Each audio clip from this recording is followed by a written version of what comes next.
Il y avait jadis, dans la province de Hanovre, en Allemagne, une petite ville nommée Hamelin, dont les habitants vivaient heureux. Et c'est pourquoi vous n'en auriez jamais entendu parler sans la très épouvantable histoire que je m'en vais vous raconter.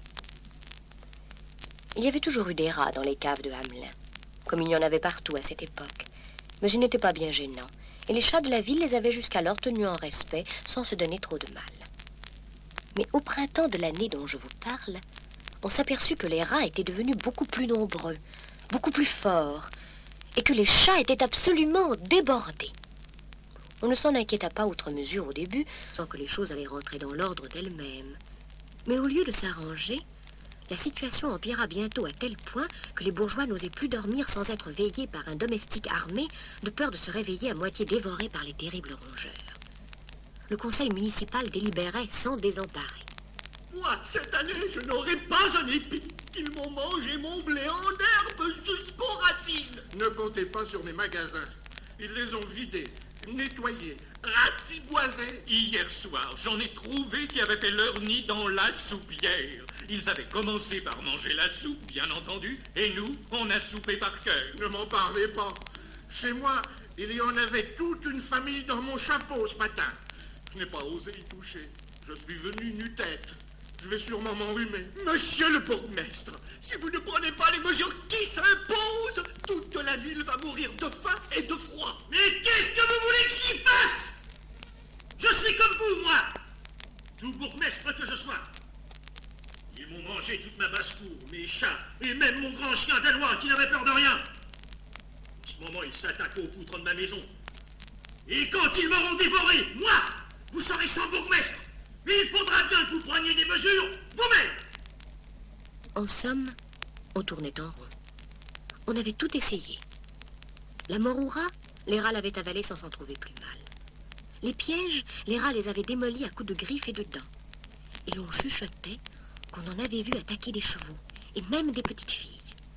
Ce qui explique que lorsque le joueur de flûte se présenta devant le conseil municipal, on le laissa entrer d'abord, et ensuite on écouta ce qu'il avait à dire. Messieurs, je peux vous débarrasser de vos rats d'ici à ce soir. C'est vite dit, monsieur le baladin. Il semble que ce soit plus difficile à faire. Ne m'appelez pas baladin, monsieur le bourgmestre. Je porte, il est vrai, un chapeau pointu, et mon manteau est bariolé comme celui d'Arlequin. Par profession, je suis joueur de flûte, pour vous servir. Mais par faveur spéciale du ciel, je suis aussi charmeur de toutes sortes d'animaux. Tenez, ce diamant rose est un cadeau de l'empereur de Chine pour avoir délivré son empire d'une effroyable invasion de crapauds. Cette montre en or incrustée d'émeraude me vient du roi de Sicile pour avoir anéanti les légions de lézards qui infestaient son royaume. Voulez-vous que je me charge de vos rats? Comment feriez-vous? Oh, ceci est mon affaire, messieurs, et mon secret. Dites-moi plutôt ce que vous me paierez. 50 000 couronnes, si vous réussissez. Je réussirai, n'en doutez point. Mais 50 000 couronnes, c'est beaucoup plus que n'en vaut un petit air de flûte. Je demande 1000 couronnes. Pas une de plus, pas une de moins. Pour les bourgeois de la ville d'Hamelin, l'offre était intéressante. Les rats leur avaient déjà coûté 100 fois plus. Ils acceptèrent avec empressement, promirent de payer les 1000 couronnes dans les 24 heures si vraiment les rats disparaissaient, et allèrent se coucher avec plus d'espoir qu'ils n'en avaient ressenti depuis des semaines. Le lendemain, à l'aube, le joueur de flûte était debout au milieu de la place du marché.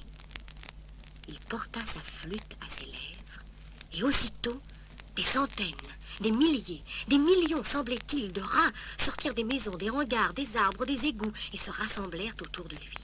Il y en avait des noirs, des gris, des fauves, des gros, des petits, un véritable océan de rats sur la place du marché.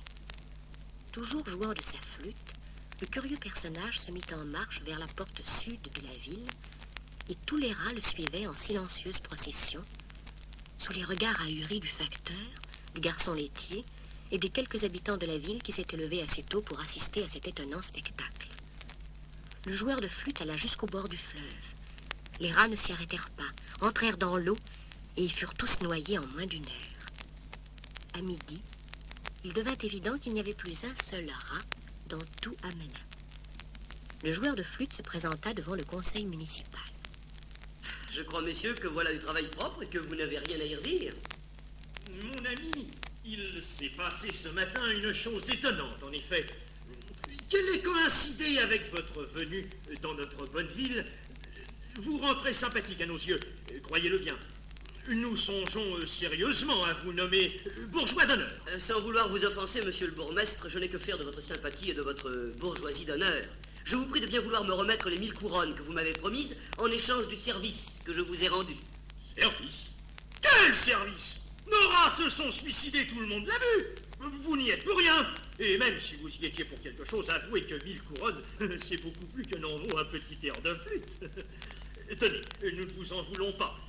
Voici 100 couronnes pour votre route, et trinquez avec nous avant de vous en aller. Messieurs, prenez garde, j'ai pour ceux qui veulent se moquer de moi un air de flûte gratuit, celui-là, qu'il vaut mieux pour vous ne pas entendre. Comment? Un palubier? Un musicien qui n'a même pas les moyens de s'acheter un manteau d'une seule étoffe? Va-t'en au diable, baladin! Et puisses-tu faire éclater ta peau en soufflant dans ton espèce de trompette? Le lendemain, à l'aube, le joueur de flûte était debout au milieu de la place du marché. Il porta sa flûte à ses lèvres, et aussitôt, tous les enfants de la ville sortirent des maisons et des fermes et se rassemblèrent autour de lui. Ils étaient tous là, les tout petits et les plus grands, les gros, les maigres, les roux, les blonds, les bruns, un océan de têtes d'enfants sur la place du marché. Toujours jouant, le joueur de flûte se mit en marche vers la porte nord de la ville, et tous les enfants le suivaient en joyeuse procession, sous les regards ahuris de leurs parents, paralysés. Le joueur de flûte alla jusqu'à la montagne. Une caverne s'ouvrit dans le rocher où les enfants entrèrent jusqu'au dernier. Puis la montagne se referma. Et ni les enfants, ni le joueur de flûte ne reparurent jamais dans la bonne ville de Hamelin. Le bourgmestre fut destitué, bien entendu, et chassé de la ville. Mais cela ne ramena pas les enfants. Et le conseil municipal délibéra longtemps sur l'utilité de payer ses dettes et de tenir ses promesses. Sur une grande route d'un pays très lointain, un soldat s'en revenait de guerre. Il marchait d'un pas allègre et sifflotait. Soudain, il poussa un cri de surprise. Oh! Une vieille sorcière se dressait devant lui. Elle avait levé une main osseuse et disait: Brave soldat, à quoi t'a servi ton courage? Tu es l'homme le plus pauvre du pays. Moi, je peux t'enrichir si tu m'écoutes. Et que faut-il faire? Ce chêne que tu vois ici est un arbre creux. Il s'enfonce sous la terre et contient 3 grandes salles. Je veux que tu y descendes. Je ne pourrai plus en sortir. Si. Je vais te passer cette corde autour de la taille, tu te laisseras glisser jusqu'au fond et je t'aiderai à remonter en tirant sur la corde. Et qu'y a-t-il dans ces 3 salles? Dans la première, tu verras un grand coffre sur lequel est couché un chien aux yeux grands comme des assiettes. Prends le chien et pose-le sur mon tablier à carreaux que voici. Tu ouvriras le coffre, il est plein de pièces de monnaie en cuivre, tu en prendras autant que tu voudras. Dans la deuxième salle, il y a un autre coffre sur lequel est couché un chien aux yeux grands comme des roues de moulin. Si tu prends le chien et le poses sur mon tablier à carreaux, tu pourras ouvrir le coffre et y prendre autant que tu voudras de pièces d'argent. Dans la troisième salle, il y a encore un coffre et les yeux du chien qui est couché dessus sont grands comme des tours.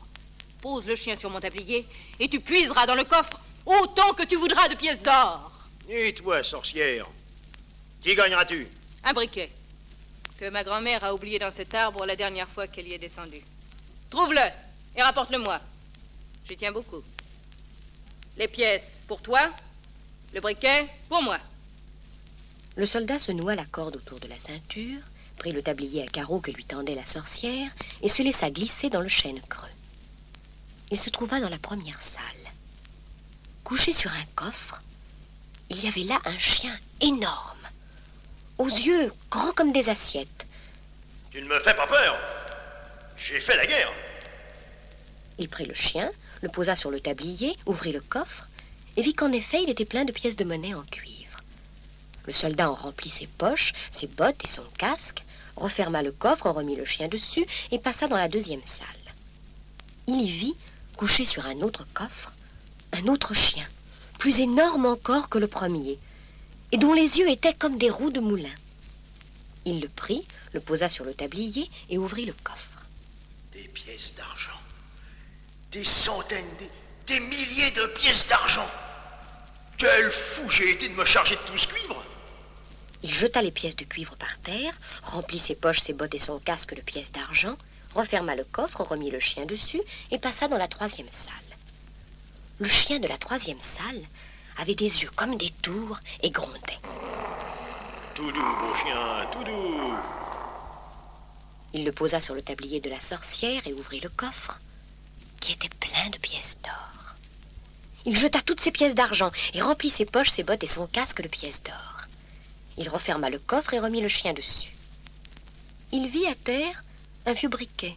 Tiens, j'allais l'oublier, celui-là. Il revint dans la première salle et cria « J'ai ton briquet, sorcière! Tire sur la corde! » Le soldat avait tant d'or sur lui que le tissu de son vêtement avait craqué en plusieurs endroits.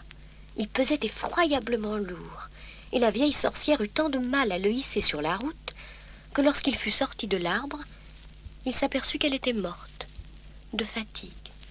Pas de chance, pauvre vieille. Eh bien, me voilà propriétaire d'un briquet. Je le garderai en souvenir de toi. Vieille chouette. Merci quand même pour tout cet or.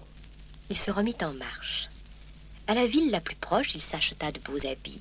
Il prit logement dans la meilleure hôtellerie et mangea dans les auberges les plus fines.